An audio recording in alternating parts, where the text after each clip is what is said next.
ಮುಳಬಾಗಿಲು ತಾಲೂಕಿನ ಎಲ್ಲ ಸಾರ್ವಜನಿಕ ಬಂಧುಗಳಿಗೆ ಮುಖ್ಯವಾಗಿ ತಿಳಿಸ್ತಕ್ಕಂಥ ಒಂದು ವಿಚಾರ ಏನಪ್ಪ ಅಂದರೆ, ಈ ವರ್ಷ ಸರ್ಕಾರಿ ಶಾಲೆಗಳಲ್ಲಿ LKG ಇಂದ ಹಿಡಿದು 10ನೇ ತರಗತಿ ಹೊರಗಡೆ ಎಲ್ಲ ಒಂದು ಶಾಲೆಗಳಲ್ಲಿ ಕೂಡ ಉಚಿತ ಕಡ್ಡಾಯ ಶಿಕ್ಷಣವನ್ನು ಸರ್ಕಾರ ನೀಡ್ತಾ ಇದೆ. ಇವತ್ತು ಎಲ್ಲ ಮಕ್ಕಳನ್ನು ಕೂಡ ಯಾರ್ಯಾರು 5 ವರ್ಷ 6 ತಿಂಗಳಿಂದ ಹಿಡಿದು ಏನು 15 ವರ್ಷದವರೆಗೂ ಎಲ್ಲ ಮಕ್ಕಳಿದ್ದಾರೆ, ಎಲ್ಲ ಮಕ್ಕಳು ಕೂಡ ಶಿಕ್ಷಣದಿಂದ ವಂಚಿತರಾಗಬಾರ್ದು. ಸರ್ಕಾರಿ ಶಾಲೆಗೆ ಎಲ್ಲ ಮುಳಬಾಗಿಲು ತಾಲೂಕಿನ ಪ್ರತಿ ಗ್ರಾಮಗಳಲ್ಲಿಯೂ ಕೂಡ ಶಾಲೆಗಳಿದ್ದಾವೆ. ಪ್ರತಿಯೊಂದು ಪಂಚಾಯಿತಿಗೆ ಒಂದು ಸರ್ಕಾರಿ ಪ್ರೌಢಶಾಲೆಗಳಿದ್ದಾವೆ, PU ಕಾಲೇಜುಗಳಿದ್ದಾವೆ. ಎಲ್ಲ ಶಾಲೆಗಳಿಗೂ ಕೂಡ ಮಕ್ಕಳನ್ನ ನೀವು ದಾಖಲಿಸಬೇಕಾಗಿ ಈ ಮೂಲಕ ಸಾರ್ವಜನಿಕರಿಗೆ ವಿಶೇಷವಾಗಿರ್ತಕ್ಕಂಥ ಒಂದು ಸೂಚನೆಯನ್ನು ನೀಡ್ತಾ ಇದ್ದೀವಿ. ಅಷ್ಟೇ ಅಲ್ಲ, ಈ ವರ್ಷ LKG ಇಂದ ಹಿಡಿದು 5ನೇ ತರಗತಿಯವರೆಗೆ ಬೈಲಿಂಗ್ಯುವಲ್ ಮೆಥಡ್ ಅಲ್ಲಿ ಮಕ್ಕಳಿಗೆ ಶಿಕ್ಷಣವನ್ನ ನೀಡ್ತಾ ಇದ್ದೀವಿ. ದ್ವಿಮಾಧ್ಯಮದಲ್ಲಿ ಮಕ್ಕಳಿಗೆ ಶಿಕ್ಷಣವನ್ನ ನೀಡ್ತಾ ಇದ್ದೀವಿ. ಆಂಗ್ಲ ಮಾಧ್ಯಮದಲ್ಲಿ ಕೂಡ ಮಕ್ಕಳಿಗೆ ಬೋಧನೆ ಇರುತ್ತೆ, ಕನ್ನಡ ಮಾಧ್ಯಮದಲ್ಲಿ ಕೂಡ ಮಕ್ಕಳಿಗೆ ಬೋಧನೆ ಇರುತ್ತದೆ. ಅತ್ಯುತ್ತಮವಾಗಿರ್ತಕ್ಕಂತಹ ಆಂಗ್ಲ ಮಾಧ್ಯಮದ ಒಂದು ಶಿಕ್ಷಣವನ್ನ ಮಕ್ಕಳಿಗೆ ಸರ್ಕಾರ ಒದಗಿಸ್ತಾ ಇದೆ. ಇದರ ಸದುಪಯೋಗವನ್ನ ಮುಳಬಾಗಿಲು ತಾಲೂಕಿನ ಎಲ್ಲ ಸಾರ್ವಜನಿಕರು ಕೂಡ ಪಡಿಬೇಕಾಗಿ ಈ ಮೂಲಕ ತಿಳಿಸ್ತಾ ಇದ್ದೀನಿ. ತಾಲೂಕಿನ ಎಲ್ಲ ಸಾರ್ವಜನಿಕ ಬಂಧುಗಳಿಗೆ ನೀಡ್ತಕ್ಕಂಥ ಮುಳಬಾಗಿಲು ತಾಲೂಕಿನ ಎಲ್ಲ ಸಾರ್ವಜನಿಕ ಬಂಧುಗಳಿಗೆ ತಿಳಿಸ್ತಾ ಇರ್ತಕ್ಕಂಥ ಒಂದು ವಿಚಾರ ಏನಪ್ಪಾ ಅಂದ್ರೆ, ಸರ್ಕಾರಿ ಶಾಲೆಗಳಲ್ಲಿ ಇವತ್ತು ಜೂನ್ 1ನೇ ತಾರೀಕು ದಾಖಲಾತಿ ಪ್ರಾರಂಭ ಆಗಿದೆ. ಶಾಲೆಗಳಲ್ಲಿ ಸಂಭ್ರಮ ಸಡಗರದಿಂದ ಇವತ್ತು ಶಾಲೆಗಳು ಪ್ರಾರಂಭ ಆಗಿದ್ದಾವೆ. ತಾವು ಪೋಷಕರು ಯಾರೆಲ್ಲ ಇದ್ದೀರಿ, ಸುಮಾರು 2-2.5 ತಿಂಗಳಿಂದ ಮಕ್ಕಳು ನಿಮ್ಮ ಜೊತೆ ಇದ್ರು. ಇವತ್ತು ನೀವು ಶಾಲೆ ಪ್ರಾರಂಭ ಆಗಿದೆ.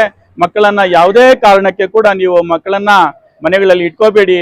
ಮಕ್ಕಳನ್ನ ನೀವು ಕಡ್ಡಾಯವಾಗಿ ಶಾಲೆಗಳಿಗೆ ಕಳಿಸ್ಬೇಕು. ಯಾವುದೇ ಮಗು ದಾಖಲಾತಿ ಆಗ್ಬೇಕಾದ್ರೆ ಕೂಡಲೇ ನೀವು ನಿಮ್ಮ ಸಮೀಪ ಇರ್ತಕ್ಕಂತಹ ಸರ್ಕಾರಿ ಶಾಲೆಗಳಿಗೆ ಮಕ್ಕಳನ್ನ ದಾಖಲಾತಿ ಮಾಡಿ ಅಂತ ಇಲಾಖೆ ಪರವಾಗಿ ನಾನು ನಿಮ್ಮಲ್ಲಿ ಮನವಿಯನ್ನ ಮಾಡ್ತಾ ಇದ್ದೀನಿ. ನಮಸ್ತೆ. ಇವತ್ತು ಜೂನ್ 1 ಅಂದ್ಕೊಂಡೆ ಪ್ರತಿಯೊಬ್ಬ ಪೋಷಕರಿಗೂ ಮತ್ತೆ ವಿದ್ಯಾರ್ಥಿಗಳಿಗೂ ಇವತ್ತು ಶಾಲೆ ಪ್ರಾರಂಭೋತ್ಸವ ದಿನ. ಇವತ್ತು ಸರ್ಕಾರಿ ಶಾಲೆಗಳು ದಿನದಿಂದ ದಿನ ವಿದ್ಯಾರ್ಥಿಗಳ ದಾಖಲೆ ಸಂಖ್ಯೆ ಕಡಿಮೆ ಆಗ್ತಾ ಇದೆ. ಯಾಕೆ ವಿದ್ಯಾರ್ಥಿಗಳನ್ನ ಖಾಸಗಿ ಶಾಲೆಗಳಿಗೆ ಸೇರಿಸಬೇಕು ಅನ್ನೋದು ಒಂದು ಪೋಷಕರಲ್ಲಿ ಒಂದು ಭಾವನೆ ಇದೆ. ಸರ್ಕಾರಿ ಶಾಲೆಯಲ್ಲಿ ಏನಿಲ್ಲ ಸರ್, ಅದನ್ನು ಒಂದು ಸ್ಪಷ್ಟೀಕರಣ ತಮ್ಮಿಂದ ಪಡೆಯಬೇಕು ಸರ್. ಎಲ್ರಿಗೂ ನಮಸ್ಕಾರ. ಇವತ್ತು ಜೂನ್ 1ನೇ ತಾರೀಕು ಇಡೀ ರಾಜ್ಯಾದ್ಯಂತ ಸರ್ಕಾರಿ ಶಾಲೆಗಳ ಪ್ರಾರಂಭೋತ್ಸವದ ಕಾರ್ಯಕ್ರಮ ನಡೀತಾ ಇದೆ. ಈ ವರ್ಷ 2026-27ನೇ ಸಾಲಿನ ಶೈಕ್ಷಣಿಕ ವರ್ಷದಲ್ಲಿ ವಿಶೇಷವಾಗಿ ಸರ್ಕಾರಿ ಶಾಲೆಗಳಲ್ಲಿ ಆಂಗ್ಲ ಮಾಧ್ಯಮದ ತರಗತಿಗಳನ್ನು 1ರಿಂದ 5ನೇ ತರಗತಿಯವರೆಗೆ ಪ್ರಾರಂಭ ಮಾಡ್ತಾ ಇದ್ದಾರೆ. ಇಂದಿನ ಸಾಲಿನಲ್ಲಿ ಗಣನೀಯವಾಗಿ ಶಾಲೆಗಳಲ್ಲಿ ಮಕ್ಕಳ ದಾಖಲಾತಿ ಸಂಖ್ಯೆ ಕಡಿಮೆ ಆಗ್ತಾ ಬಂತು. ಇದನ್ನು ರಾಜ್ಯ ಸರ್ಕಾರ ವಿಶೇಷವಾಗಿ ಪರಿಗಣಿಸಿ ಸರ್ಕಾರಿ ಶಾಲೆಗಳು ಉಳಿಬೇಕು, ಸರ್ಕಾರಿ ಶಾಲೆಗಳಲ್ಲಿ ಹೆಚ್ಚಿನ ಸಂಖ್ಯೆಯಲ್ಲಿ ದಾಖಲಾತಿ ಆಗಬೇಕು ಅಂತ ಹೇಳಿ 1ರಿಂದ 5ನೇ ತರಗತಿಯವರೆಗೆ ಆಂಗ್ಲ ಮಾಧ್ಯಮದ ತರಗತಿಗಳನ್ನು ಪ್ರಾರಂಭಿಸಿದೆ. ಈ ವರ್ಷ ಈಗಾಗಲೇ ಮೇ ತಿಂಗಳಿನಲ್ಲಿ ದಾಖಲಾತಿ ಆರಂಭ ಆಗಿದೆ. ಸಾಕಷ್ಟು ಸಂಖ್ಯೆಯಲ್ಲಿ ಸರ್ಕಾರಿ ಶಾಲೆಗಳು ದಾಖಲಾತಿ ಆಗಿದೆ ಅನ್ನೋ ವಿಚಾರವನ್ನ ನಾನು ಇಲಾಖೆ ಪರವಾಗಿ ನೀಡ್ತಾ ಇದ್ದೀನಿ. ಸರ್ಕಾರಿ ಶಾಲೆ ಮಕ್ಕಳಿಗೆ ಪ್ರತಿಭೆಯಲ್ಲಿ ಕೊರತೆ ಇಲ್ಲ, ಸರ್ಕಾರಿ ಶಾಲೆ ಶಿಕ್ಷಕರಿಗೆ ಜ್ಞಾನಕ್ಕೆ ಕೊರತೆ ಇಲ್ಲ ಅನ್ನೋ ಒಂದು ಭಾವನೆಯನ್ನ ಪೋಷಕರಲ್ಲಿ ಮೂಡಿಸಬೇಕಾದ್ರೆ ಏನೆಲ್ಲ ವಿಚಾರಗಳನ್ನು ಹೇಳ್ಬೋದು ಸರ್ ಪ್ರಮುಖವಾಗಿ? ಆದ್ಮೇಲೆ ಈ ದಿನ ಸರ್ಕಾರಿ ಶಾಲೆಗಳಲ್ಲಿ ಗುಣಾತ್ಮಕ ಶಿಕ್ಷಣವನ್ನ ನೀಡುವ ನಿಟ್ಟಿನಲ್ಲಿ ಸರ್ಕಾರ ಶಿಕ್ಷಕರಿಗೆ 1ರಿಂದ 5ನೇ ತರಗತಿ ಬೋಧನೆ ಮಾಡ್ತಕ್ಕಂತಹ ಶಿಕ್ಷಕರಿಗೆ ವಿಶೇಷವಾಗಿ ಬೇಸಿಗೆ ಕಾಲದ ರಜೆ ಆರಂಭಕ್ಕಿಂತಲೂ ಮೊದಲೇ 5 ದಿನದ ಒಂದು ತರಬೇತಿಯನ್ನ MTIP ತರಬೇತಿಯನ್ನ ಹಮ್ಮಿಕೊಂಡು ಯಾವ ರೀತಿ ಈ ಒಂದು 2026-27ನೇ ಸಾಲಿನಲ್ಲಿ ಮಕ್ಕಳಿಗೆ ಗುಣಾತ್ಮಕ ಶಿಕ್ಷಣವನ್ನು ನೀಡಬೇಕು ಅನ್ನೋ ನಿಟ್ಟಿನಲ್ಲಿ ಸಾಕಷ್ಟು ತರಬೇತಿಗಳನ್ನ ಇಲಾಖೆ ಹಮ್ಮಿಕೊಂಡಿದೆ. ಇವಾಗ ಇನ್ನೂ ಒಂದು ಬ್ಯಾಚ್ ತರಬೇತಿಯನ್ನ ಇಷ್ಟಲ್ಲೇ ಪ್ರಾರಂಭ ಮಾಡ್ತಾರೆ ನಮ್ಮ ಶಿಕ್ಷಣ ಇಲಾಖೆಯವರು.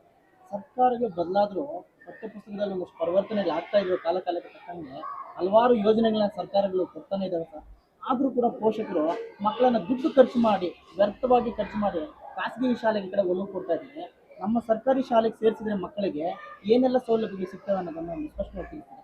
ಈ ದಿನ ನಮ್ಮ ಮುಳಬಾಗಿಲು ತಾಲೂಕಿನ ಒಂದು ಸಮುದಾಯದ ಎಲ್ಲ ಒಂದು ಸಾರ್ವಜನಿಕರಿಗೆ ಒಂದು ನಾನು ನೀಡ್ತಕ್ಕಂಥ ಒಂದು ಮುಖ್ಯವಾಗಿರ್ತಕ್ಕಂಥ ಒಂದು ವಿಚಾರ ಏನಪ್ಪಾ ಅಂದ್ರೆ, ಈ ವರ್ಷ ವಿಶೇಷವಾಗಿ ಸರ್ಕಾರಿ ಶಾಲೆಗಳಲ್ಲಿ ವ್ಯಾಸಂಗ ಮಾಡ್ತಕ್ಕಂತಹ ವಿದ್ಯಾರ್ಥಿಗಳಿಗೆ ಒಂದರಿಂದ 10ನೇ ತರಗತಿಯವರೆಗೂ ಕೂಡ ಎಲ್ಲಾ ಪಠ್ಯಪುಸ್ತಕಗಳ ಪಠ್ಯಕ್ರಮ NCERT ಪಠ್ಯಕ್ರಮವನ್ನ ಬೇಸ್ ಮಾಡಿಕೊಂಡು ಪಠ್ಯಪುಸ್ತಕಗಳನ್ನ ರಚನೆ ಮಾಡಿದ್ದಾರೆ.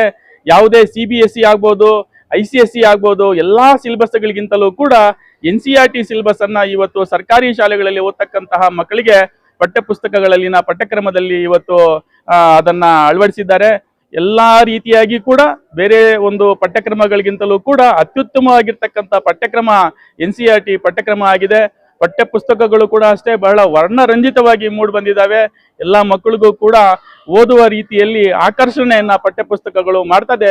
ವಿದ್ಯಾರ್ಥಿಗಳ ಒಂದು ಶೈಕ್ಷಣಿಕ ಒಂದು ವಿದ್ಯಾಭ್ಯಾಸ ಅತ್ಯುತ್ತಮವಾಗಿರ್ತದೆ ಅನ್ನೋ ವಿಷಯವನ್ನ ತಿಳಿಸ್ಲಿಕ್ಕೆ ಇಷ್ಟಪಡ್ತೀನಿ. ದೇಶದ ಭಾಷೆಗಳಲ್ಲಿ ಕನ್ನಡ ಭಾಷೆ ಬಲು ಚೆಂದ ಅಂತ. ಇಡೀ ತಾಲೂಕಿನಲ್ಲಿ DVG ಶಾಲೆ ಕೂಡ ಅಷ್ಟೇ ಸುಂದರ ಅನ್ನೋ ಒಂದು ಮಾತು ಇವತ್ತು ಪೋಷಕರಲ್ಲಿ ಒಂದಷ್ಟು ಕಾಣ್ತಾ ಇದೆ. ಇದಕ್ಕೆ ಮೂಲ ಕಾರಣ ತಮ್ಮ ಪಕ್ಕದಲ್ಲಿರುವಂಥ ಮುಖ್ಯೋಪಾಧ್ಯಾಯರು ಅವರ ಒಂದು ಅಧಿಕಾರ ಸೇವೆ ಇಲ್ಲಿ ಪ್ರಾರಂಭವಾದಾಗ 50 ಇತ್ತು. ಇವತ್ತು 900 ಗಡಿ ದಾಟಿದೆ. ಇದರ ಹಿಂದೆ ಅವರ ಶ್ರಮ, ಅವರಿಗೆ ಸಹಕಾರ ಕೊಟ್ಟಂಥ ಶಿಕ್ಷಕರ ವರ್ಗ ಏನೆಲ್ಲ ಕಾರಣ ಆಗಿರ್ಬೋದು ಸರ್? ಆತ್ಮೀಯರೇ, ಕಳೆದ ಒಂದು 10 ವರ್ಷಗಳ ಹಿಂದ್ಗಡೆ ನಾನು ಕೂಡ ಸುಮಾರು 25 ವರ್ಷಗಳಿಂದ ಇದೇ ಶಾಲೆಯಲ್ಲಿ ವ್ಯಾಸಂಗ ಮಾಡಿದ್ದೆ. 10 ವರ್ಷಗಳ ಹಿಂದೆ ಈ ಶಾಲೆಯ ಒಂದು ವಾತಾವರಣವನ್ನ ಗಮನಿಸಿದಾಗ ಶಾಲೆ ಇದು ಮುಚ್ಚುವ ಹಂತದಲ್ಲಿದೆ ಅಂತ ಒಂದು ಭಾವನೆ ನನಗೆ ಮೂಡ್ತಾ ಇತ್ತು, ಇಲಾಖೆ ಕೂಡ ಮೂಡ್ತಾ ಇತ್ತು. ಯಾವಾಗ ಸೊಣ್ಣಪ್ಪ ಸರ್ ಅವರು ಈ ಶಾಲೆಗೆ ಬಂದು ಮುಖ್ಯೋಪಾಧ್ಯಾಯರಾಗಿ ಒಂದು ಅವರ ಜವಾಬ್ದಾರಿಯನ್ನ ವಹಿಸಿದ್ರು, ಈ ಶಾಲೆಯ ಒಂದು ದಿಶೆನೇ ಬದಲಾಗೋಯ್ತು. ಕೇವಲ 50-70 ಇದ್ದಕ್ಕಂತಹ ವಿದ್ಯಾರ್ಥಿಗಳ ಸಂಖ್ಯೆ ಇವತ್ತು 800ರಿಂದ 900ವರೆಗೂ ಕೂಡ ಮಕ್ಕಳ ಸಂಖ್ಯೆ ಇಲ್ಲಿ ಇದೆ ಅಂತ ಹೇಳಿದ್ರೆ ಸೊಣ್ಣಪ್ಪ ಸರ್ ಅವರ ಒಂದು ಕಾರ್ಯದಕ್ಷತೆ, ಅವರ ಒಂದು ಕಾರ್ಯವೈಖರಿಯೇ ಇದಕ್ಕೆ ಕಾರಣ ಆಗಿದೆ ಸರ್. ಇತ್ತೀಚೆಗೆ ಸರ್ಕಾರಿ ಶಾಲೆಗಳಲ್ಲಿ ಕೂಡ ಒಳ್ಳೆ ಫಲಿತಾಂಶಗಳು ಬರ್ತಾ ಇದೆ. ದುಂದು ವೆಚ್ಚವನ್ನು ಮಾಡಿಕೊಂಡು ಖಾಸಗಿ ಶಾಲೆ ಕಡೆ ಹೋಗ್ತಾರೆ.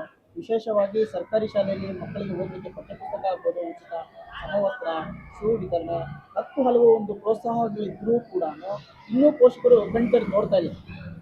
ಈಗಲೂ ಸಹ ನೋಡ್ತಾ ಇಲ್ಲ. ಅವ್ರಿಗೆ ಏನಾದರೂ ವಿಚಾರ ತಿಳಿಸ್ಬೇಕಂತ ಏನು ವಿಶೇಷವಾಗಿ ಹೇಳ್ತೀವಿ? ಆತ್ಮೀಯರೇ, ಇವತ್ತಿನ ದಿನ ಕಳೆದ ಒಂದು 2025-26ನೇ ಸಾಲಿನಲ್ಲಿ ನಮ್ಮ ಮುಳಬಾಗಿಲು ತಾಲೂಕಿನ ಸರ್ಕಾರಿ ಪ್ರೌಢಶಾಲೆಗಳ ಫಲಿತಾಂಶ ಇಡೀ ಕೋಲಾರ ಜಿಲ್ಲೆಯಲ್ಲಿ ಗುಣಾತ್ಮಕ ಫಲಿತಾಂಶದಲ್ಲಿ 3ನೇ ಸ್ಥಾನದಲ್ಲಿದೆ. ಅತ್ಯುತ್ತಮವಾಗಿರ್ತಕ್ಕಂತಹ ಫಲಿತಾಂಶ ನಮ್ಮ ಮುಳಬಾಗಿಲು ತಾಲೂಕಿನಲ್ಲಿ ಸರ್ಕಾರಿ ಪ್ರೌಢಶಾಲೆಗಳಲ್ಲಿ ಬಂದಿದೆ. ಸುಮಾರು 15 ಶಾಲೆಗಳಲ್ಲಿ 100% ಫಲಿತಾಂಶ ಬಂದಿದೆ.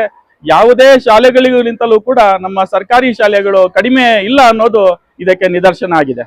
ಸರ್, ಇವತ್ತು ನಮ್ಮ ಮುಳಬಾಗಿಲು ನಗರದಲ್ಲಿ DVG ಶಾಲೆ ಮುಳಬಾಗಿಲು ತಾಲೂಕಿನ ಅಜ್ಜಾನೆ ಅಂತ ಅನ್ಕೊಂಡಿರುತ್ತೆ DVG